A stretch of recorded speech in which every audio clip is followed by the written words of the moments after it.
యేసే పరిష్కారము అనుదిన Bible television కార్యక్రమం ప్రేక్షకులందరికీ యేసుక్రీస్తు వారి మహిమగల నామమున వందనాలు.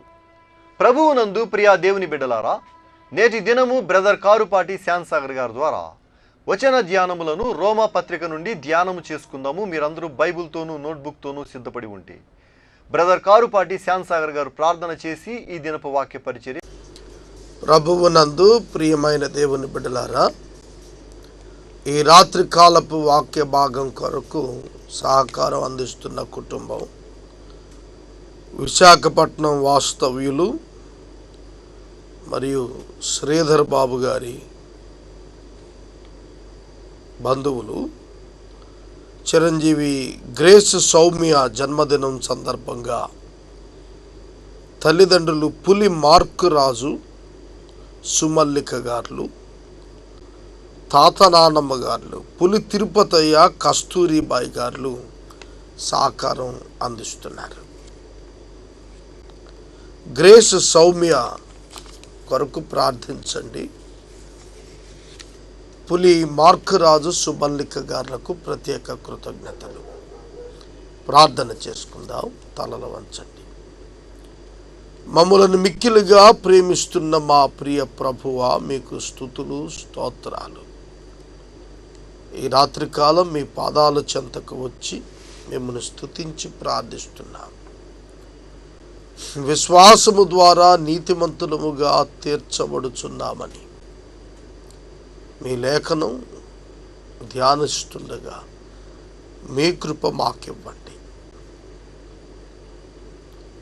ఈ రాత్రికాలపు వాక్య భాగమునకు సహకారం ఇచ్చిన మీ దాసులు మార్కురాజు గారు సుమల్లిక గారిని, తిరుపతయ్య గారు కస్తూరిబాయి గారిని మీరు ఆశీర్వదించండి. సౌమ్యను మీరు ఆశీర్వదించండి. నూతన సంవత్సరంలో నూతన ఆశీర్వాదాలు బిడ్డకు దయచేయండి. ఘనత మహిమ ప్రభావాలు మీరే పొందండి. శ్రీధర్ బాబు గారిని, లావణ్య గారిని, సన్నీ పన్నీరని మీరు ఆశీర్వదించండి. ఘనత మహిమ ప్రభావాలు మీరు పొందుమని యేసు నామములో అడుగుచున్నాము తండ్రి, ఆమెన్. ప్రభువునందు ప్రియమైన దేవుని బిడ్డలారా, దయచేసి మీ పరిశుద్ధ బైబిల్ గ్రంథాన్ని తెరిచి రోమా పత్రిక 5వ అధ్యాయం మీ ముందుంచుకోండి.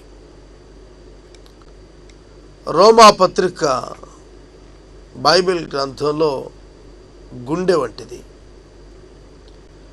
రోమా పత్రికలో వ్రాయబడిన 16 అధ్యాయాల్లో 5వ అధ్యాయం ఆ పత్రికకు గుండె వంటిది. Justification by faith, faith in Christ alone.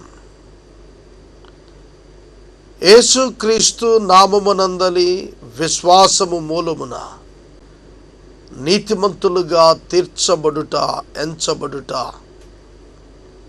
అనే ప్రత్యేకమైన అంశం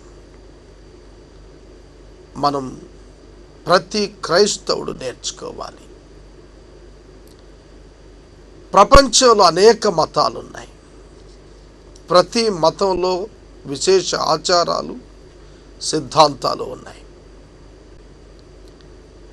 పరలోకానికి వెళ్ళటానికి వివిధ రకాలైనటువంటి సిద్ధాంతాలు ప్రతిపాదించటం అనేక మతాలలో నేటి దినం మనం చూస్తూనే ఉన్నాం. అయితే అన్ని మతాలలో ఉన్నటువంటి విధానానికి బైబిల్ గ్రంథంలో ఉన్నటువంటి విధానానికి ఉన్న ప్రాముఖ్యమైన వ్యత్యాసం, ఏ విధమైన క్రియలు లేకుండా ఉచితముగా దేవుని చేతనే నీతిమంతునిగా ఒక భక్తిహీనుడు, ఒక పాపి తీర్చబడటం బైబిల్ గ్రంథం సెలవిస్తోంది. ఇతర విషయాలు, ఇతర మత గ్రంథాల్లో ఏ వ్యక్తి యొక్క క్రియ వలన ఆ ఒక్క వ్యక్తి బెనిఫిట్ పొందటం అనేది మనం చూస్తాం. కానీ ఇక్కడ దేవుడు ఏర్పాటు చేసిన ఒక మానవుని యొక్క క్రియ వలన, ఏ విధమైన క్రియ చేయనటువంటి ఒక పాపికి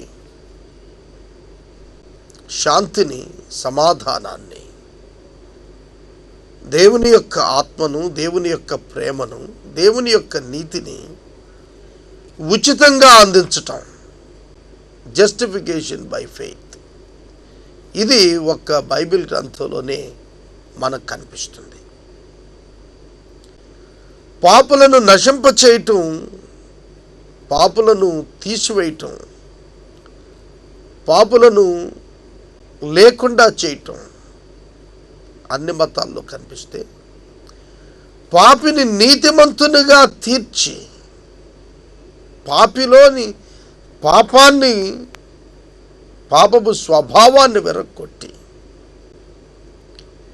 నీతిమంతునిగా జీవించే అవకాశం కలిగించేది బైబిల్ గ్రంథంలోని సిద్ధాంతం.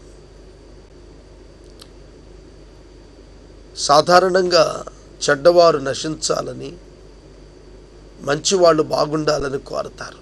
కానీ బైబిల్ గ్రంథంలో ప్రతి మానవుడు పాపము కలిగి చెడ్డవాడేనని, ప్రతివాడు నశించవలసిన వాడేనని, అయితే ఏ మానవుడు నశించకుండా ఉండటం దేవునికి ఇష్టమని, అందునిమిత్తమై దేవుడు తన కుమారుని నరావతారికి లోకానికి పంపి ఆయన తన శరీరమునందు నిర్వహించిన బలియాగాన్ని బట్టి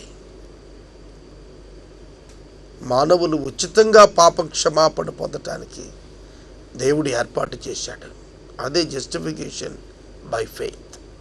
విశ్వాసము ద్వారా నీతిమంతులంగా ఎంచబడటం కొరకు దేవుడు స్వయంగా చేసిన కార్యము చేత కలిగినటువంటి సమాధాన స్థితి.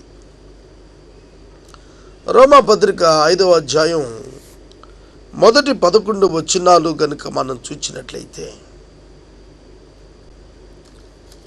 ఈ జస్టిఫికేషన్ ద్వారా, దేవుడు నీతిమంతులుగా తీర్చుట ద్వారా కలిగే సమాధాన స్థితి, దాని యొక్క స్వరూపం గురించి వ్రాసింది. చదువుకుందాం. మొదటి వచనం. కాబట్టి విశ్వాస మూలమున మనము నీతిమంతులముగా తీర్చబడి మన ప్రభువైన యేసుక్రీస్తు ద్వారా దేవునితో సమాధానము కలిగి ఉందము. Peace, reconciliation through the blood of Jesus Christ. యేసుక్రీస్తు ప్రభువు వారి ద్వారా దేవునితో సమాధానం. ఏ మానవుడు తన పాపమునకు తాను పరిహారాన్ని చేసుకోలేడు. తన పాపము నుండి తాను విముక్తి చెందగలిగితే మానవుడు, అతడు నరకానికి వెళ్ళాల్సిన పని అసలు ఉండదు. ఏ పాపమునకు ఏ మానవుడు కూడా తనంతట తాను పరిహారాన్ని చేసుకోలేడు. ఇది ప్రాథమిక సూత్రం. ఒక వ్యక్తి తన పాపాన్ని తాను చెరిపేసుకోగలిగితే ఇక మానవుడు ఎందుకు శిక్షించబడాలి, ఎందుకు నరకానికి వెళ్ళాలి? వెళ్ళాల్సిన పని లేదు. కనుక ఇక దేవుడు తీర్పుకు అర్థం ఉండదు. సోదరుడా, సోదరి, కనుక మానవుడు తన పాపము నుండి తాను విమోచన పొందలేడు. కాబట్టి దేవుడే మానవుల పక్షంగా విమోచన చేశాడు. ఆ విమోచన యేసుక్రీస్తు శిలువ ద్వారా చేయబడింది. అనేక పర్యాయాల పరిష్కారంలో నేను చెప్పాను. నేటి శ్రోతలైన మీ కొరకు మరోసారి చెబుతున్నాను. యేసుక్రీస్తు ప్రభువు వారి ద్వారా దేవుడు చేసిన విమోచన కార్యాన్ని గనక మీరు గుర్తుపెట్టగలిగితే దేవునికి కృతజ్ఞత కలిగి ఉంటారు. మానవుడు తన పాపము నుండి తనను తాను విమోచించుకోలేడు గనుక దేవుడు తన కుమారునికి శరీరాన్ని అనుగ్రహించి, ఆ శరీరము మానవ శరీర ఆకారంగా ఉండేట్లుగా ఈ లోకానికి పంపి, ఆయన రక్తమునందు, ఆయన శరీరమునందు పాపానికి శిక్ష విధించి ఆయన రక్తమునందు ప్రాయశ్చిత్తాన్ని నొసగాడు. అలాగున ఆయనే చేశాడు. అందువలన ఆయన నామమునందు విశ్వాసం ఉంచినటువంటి వారికి ఉచితంగా పాప క్షమాపణ. అందుకనే యేసుక్రీస్తు ద్వారా అంటున్నాడు. మానవుడు దేవుని యొద్దకు రాలేకపోతున్నాడు పాపాన్ని బట్టి. దేవుడు తనను తాను ప్రత్యక్షపరచుకోవటానికి తాను వస్తున్న మానవుడు తనను తాను దేవునికి దూరంగా తనంతట తానే వెళ్ళిపోతున్నాడు. ఏదైనా వనములో ఆది మానవుడు పాపం చేసిన తరువాత దేవుడు ఆదాము వద్దకు వచ్చిన ఆదాం పారిపోయాడు, చెట్ల మధ్యకి వెళ్ళి దాక్కున్నాడు. అది మొదలుకొని మానవుల యొద్దకు దేవుడు రావటానికి అనేక పర్యాయాలు వచ్చిన మనుషులు దూరంగా వెళుతున్నారు.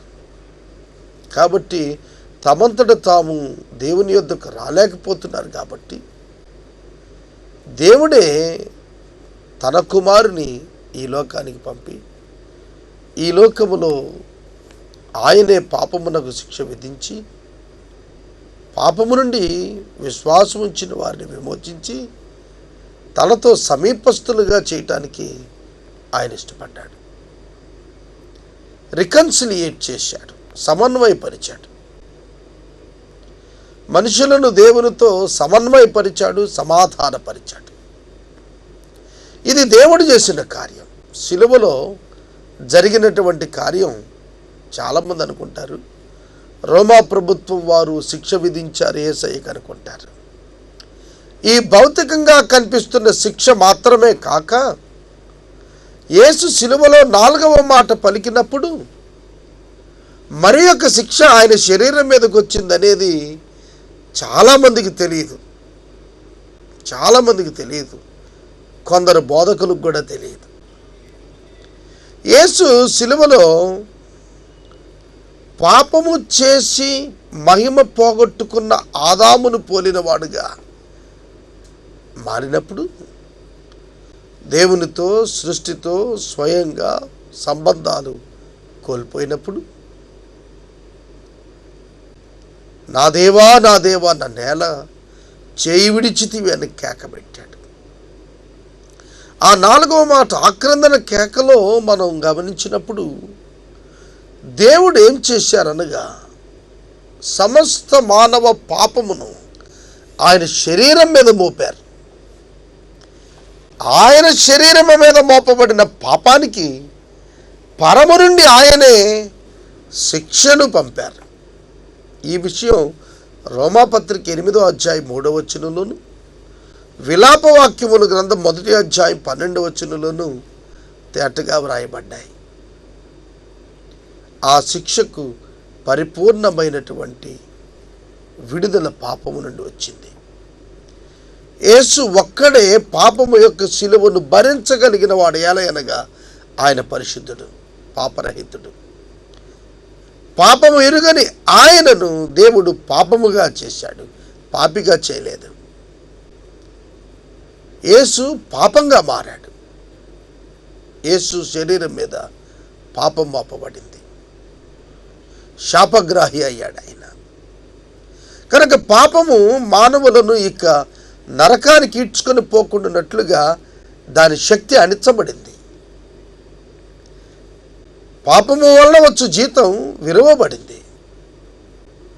కనుక ఏ మానవుడు తను చేసిన పాపాన్ని బట్టి నరకానికి వెళ్ళాల్సిన పని లేదు. ఎందుకంటే పాపమునకు శిక్ష విధించబడింది. కనుక మానవులందరూ కూడా విమోచించబడటానికి, పాపము వలన కలిగేటువంటి జీతమైన మరణము నుండి విమోచించబడటానికి దేవుడు కార్యాన్ని జరిగించాడు. అదే జస్టిఫికేషన్.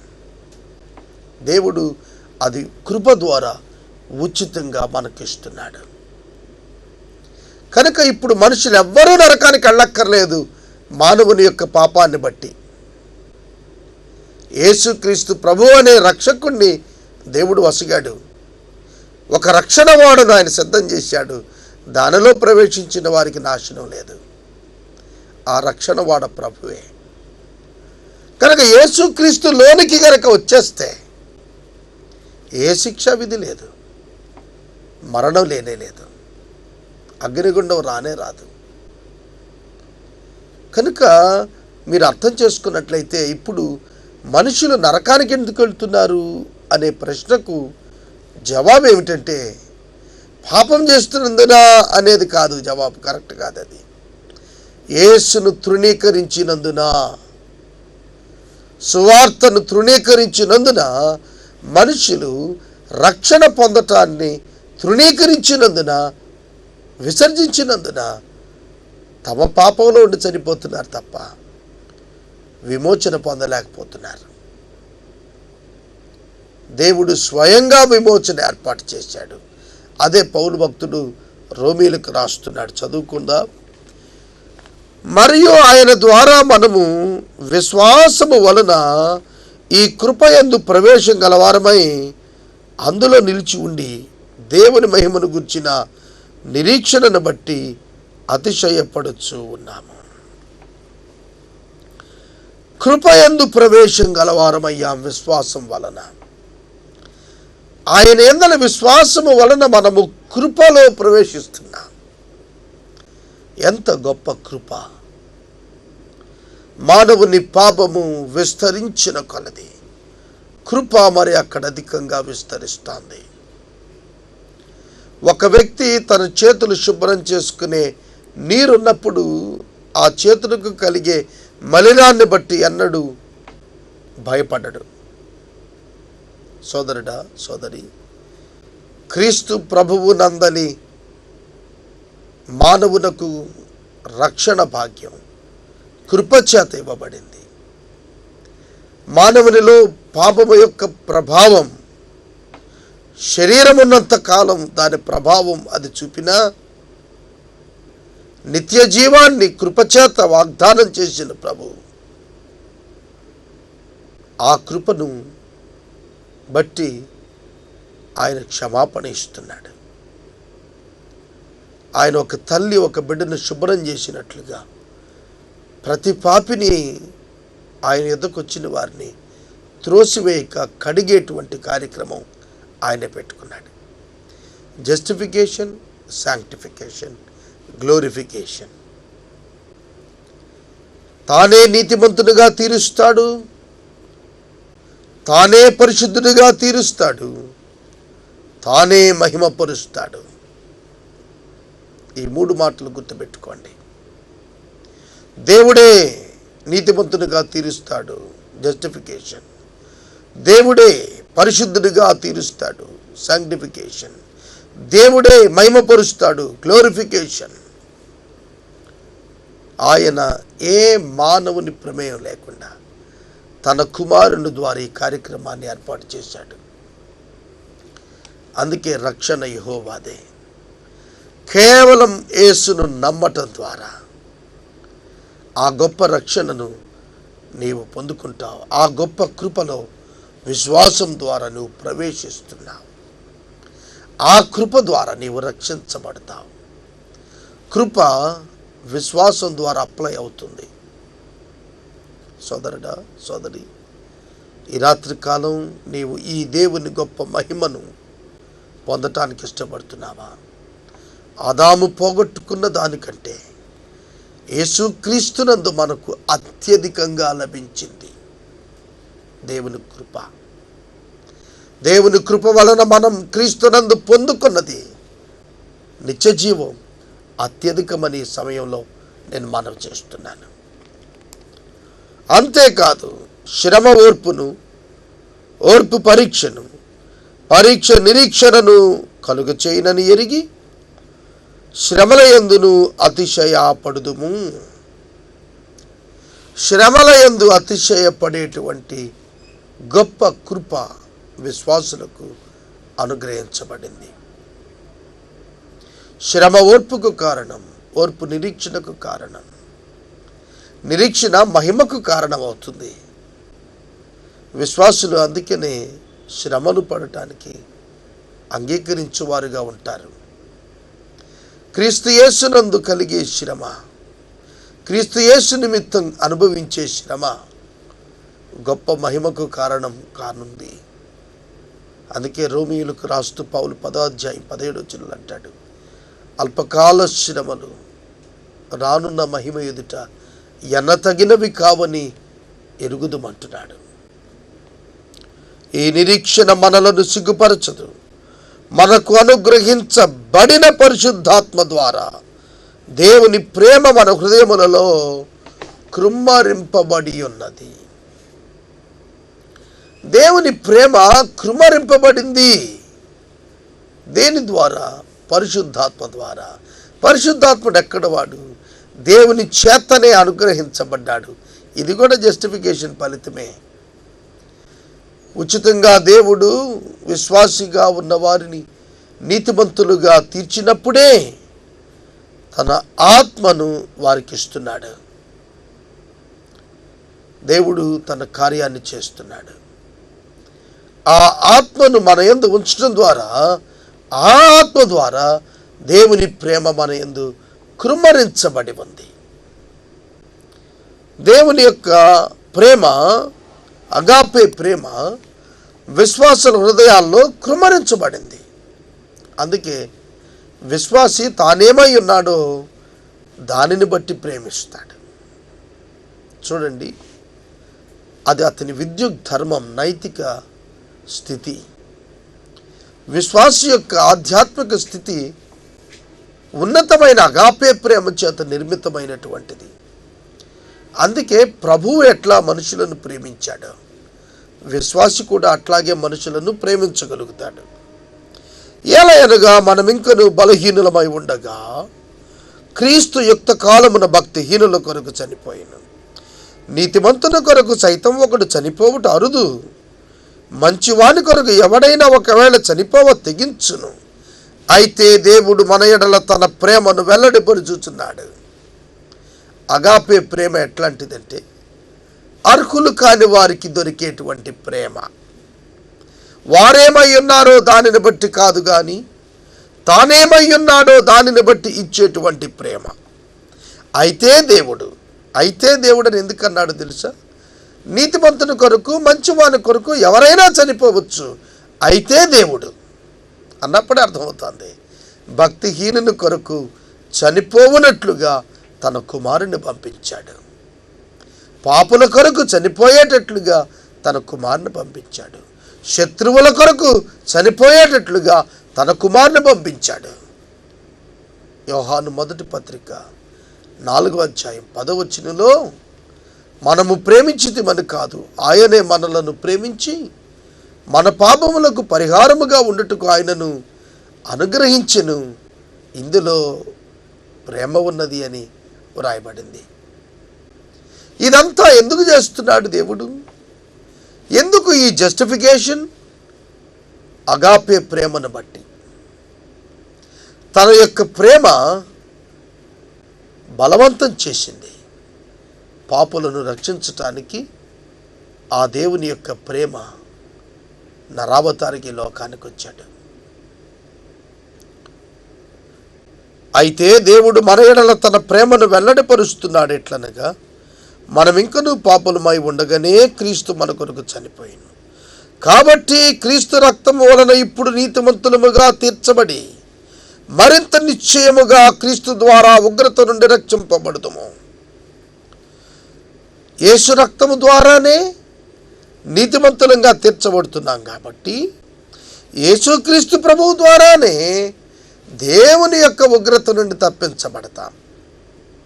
రోమా పత్రికలో చాలా తేటగా 1వ అధ్యాయంలో దేవుని ఉగ్రతను గురించి రాస్తూ అన్నాడు 18వ వచనంలో, దుర్నీతి చేత సత్యమును అడ్డగించు మనుషుల యొక్క సమస్త భక్తిహీనత మీదను దుర్నీతి మీదను దేవుని కోపం పరలోకము నుండి బయలుపరచబడుతోంది అన్నాడు. అవును, ప్రతి మానవుని మీదకు దేవుని యొక్క ఉగ్రత రానయ్యింది. ఆ ఉగ్రత నుండి విశ్వాసం ఉంచిన వారిని యేసుక్రీస్తు ప్రభు తప్పక తప్పిస్తున్నాడు, తప్పించనై ఉన్నాడు. అందుకే రోమీయులకు రాస్తే 8వ అధ్యాయం మొదటి వచనంలో పౌలు అంటున్నాడు, కాగా క్రీస్తు యేసు నందున్న వారికి ఏ శిక్షా విధియు లేదు. మీరు గమనించారో లేదో, ఆది కాండంలో జలప్రళయం ద్వారా, జల ప్రవాహాల ద్వారా లోకాన్ని నాశనం చేయాలనుకున్నాడు దేవుడు. అందరూ పాపం చేసిన వారే, ఎవ్వడు నీతిమంతుడు లేడు. అయితే దేవుడు తన కృపను ఇవ్వటానికి ఇష్టపడినప్పుడు విశ్వాసం ఉంచిన వారిలో నోవహు కుటుంబం మాత్రమే ఉన్నారు.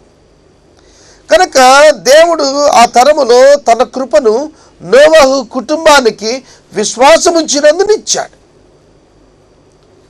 ఆ ఓడ నిర్మించుకుని ఓడలోనికి వెళ్ళారు నోవహు, అతని కుటుంబం. మొత్తం సంఖ్య 8 మంది. దేవుని ఉగ్రత కుమ్మరించబడింది, మనుషులంతా చనిపోయారు. ఓడలో ఉన్న 8 మంది రక్షించబడ్డారు. ఓడలో ఉన్నటువంటి 8 మంది, వారిలో ప్రాచీన పాపపు స్వభావం ఉందా లేదా? ఉంది. వారి నుంచే కదా మరలా తిరిగి ఆ స్వభావం కంటిన్యూ అవుతూ వచ్చింది. కనుక ప్రాచీన పాపపు స్వభావం, అదే పాపం అని చెప్పబడింది. అది మానవుని యొక్క జీవితంలో మరణము వరకు దాని ప్రభావాన్ని చూపిస్తుంది. అయితే క్రీస్తు యేసునందలి విశ్వాసము ద్వారా ఆ యొక్క పాపము వలన కలిగే ప్రతి ప్రభావాన్ని దేవుడు తొలగిస్తున్నాడు. పాపము వలన వచ్చు జీతమైన మరణమైన అగ్నిగుండాన్ని, పాపము యొక్క గిల్ట్ నుంచి కూడా, ఆ జీతము నుంచి మాత్రమే కాదు, ఆ పాపము వలన కలిగేటువంటి అపరాధ భావన నుంచి కూడా విశ్వసించిన వారిని విమోచిస్తున్నాడు దేవుడు. ఇది గొప్ప ఆశీర్వాదం, గొప్ప ఆశీర్వాదం. ఏలయనగా శత్రువులమై ఉండగా ఆయన కుమారుని మరణము ద్వారా మనము దేవునితో సమాధానపరచబడిన ఎడల సమాధానపరచబడిన వారమై ఆయన జీవించుట చేత మరణిశ్చయముగా రక్షించబడుదుము. సోదరుడా, సోదరి, మనము తప్పక రక్షింపబడతాం. ఇది దేవుని యొక్క వాగ్దానం. మనము క్రీస్తునందు విశ్వాసం ఉంచిన వారమైతే, ఆ సమాధానాన్ని క్రీస్తు ద్వారా పొందిన వారమైతే తప్పక మనము రక్షించబడబోతున్నాం. ఆ ఉగ్రతా దినం రాబోతున్న దాని నుండి తప్పించుకోబోతున్నాం. అంతేకాదు, ప్రభువైన యేసుక్రీస్తు ద్వారా మనము దేవుని యందు అతిశయపడుతున్నాం. ఆయన ద్వారానే ఇప్పుడు మనము సమాధాన స్థితి పొంది ఉన్నాం. విశ్వాసం ద్వారా పొందబోయేటువంటి దానిని ఇప్పుడే అనుభవిస్తున్నాం విశ్వాసం చేత. ఈ రాత్రి వాక్య ధ్యానము ఇక్కడ నేను నిలుపుదల చేస్తున్నాను. ఈ రాత్రి కాలపు వాక్య భాగముకు సహకారం ఇచ్చిన వారు విశాఖపట్నం వాస్తవ్యులు గ్రేస్ సౌమ్య జన్మదినం సందర్భంగా తల్లిదండ్రులు పులి మార్క్ రాజు సుమలిక గారు, తాత నానమ్మలు పులి తిరుపతయ్య కస్తూరిబాయి గారు సహకారం ఇస్తున్నారు.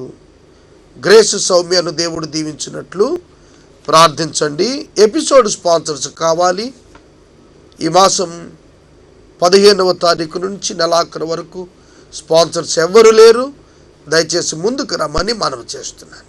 మనము ఇంతవరకు బ్రదర్ కారుపాటి శ్యామ్సాగర్ గారి ద్వారా వచన ధ్యానములను రోమా పత్రిక నుండి ధ్యానం చేసుకున్నాం.